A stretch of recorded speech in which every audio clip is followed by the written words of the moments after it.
ফোনের কন্ট্যাক্টগুলো মাঝে মাঝে চেক করি। এমন প্রচুর নাম্বার সেভ করা আছে যাদের সাথে কথা হয়নি বহুদিন, অথচ তারাই আমাদের অভ্যেস ছিল কোনো এককালে। এমন অনেকেই যাদের কাছে ক্ষমা চাওয়া হয়নি আজও।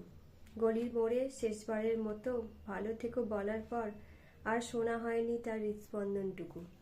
কত বন্ধু পুজোর প্ল্যান বাকি রেখেই হঠাৎ শহর ছেড়েছিল। 5 মিনিট দাঁড়া, আসছি বলে আসেনি বহুকাল। তুই না গেলে আমিও যাব না বলা মেয়েটা একা একাই বেছে নিয়েছিল দূরত্ব।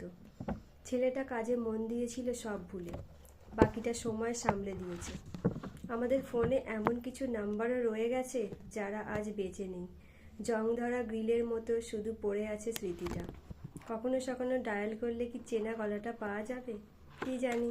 ছোটবেলায় আমরা যত সহজে পেন্সিল রবার হারিয়ে ফেলতাম, বড় হয়ে ঠিক সেভাবেই মানুষ হারিয়ে ফেলছি ভীষণভাবে।